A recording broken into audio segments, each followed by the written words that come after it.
অধ্যাপক গোলাম আজম রাহিমাহুল্লাহ তিনি অনেকগুলো বিষয়ে অনেক ছোট ছোট পুস্তিকা সহজ সুন্দর ভাষায় রচনা করেছেন। যেমন তার একটি বিখ্যাত ছোট গ্রন্থ জীবন্ত নামাজ।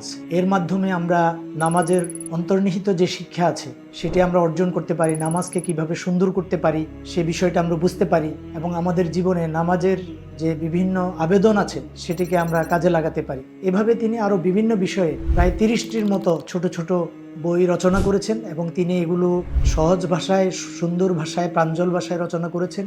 সবাইকে তিনি উপহার দিতেন এবং আমরা এই বইগুলো পড়েও আমাদের জীবনে আমরা প্রত্যেকটি বিষয়ে সুন্দরভাবে জ্ঞান অর্জন করতে পারি, আমাদের জীবনে এগুলো বাস্তবায়ন করতে পারি। এই বইগুলো আমরা আমাদের সংগ্রহে রাখতে পারি। অধ্যাপক গোলাম আজম রাহিমাহুল্লাহর আরও ছোট ছোট কিছু বই, মনটাকে কাজ দিন খুবই একটি সুন্দর বই। এই বই পড়েও আমাদের মনকে বিভিন্ন কাজে নিয়োজিত করতে পারি। সৎ লোকের এত অভাব কেন, সুন্দর একটি ছোট বই।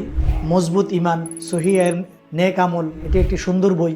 এই বইগুলো পড়ে আমরা আমাদের ইমানকে মজবুত করতে পারি। মুমিনের জেলখানা, এ ধরনের তিনি অনেকগুলো বই, ছোট ছোট বই রচনা করেছেন অত্যন্ত সুন্দর, সাবলীল এবং প্রাঞ্জল ভাষায়, যেগুলো পড়ে আমরা আমাদের জীবনে অনেক কিছু আমরা শিখতে পারি, জানতে পারি এবং সেই অনুযায়ী আমাদের জীবনকে সুন্দর করতে পারি। আল্লাহ সুবহানাহু ওয়া তাআলা এই বইগুলো পড়ে আমাদের জীবনকে সুন্দর করার তৌফিক দান করুন।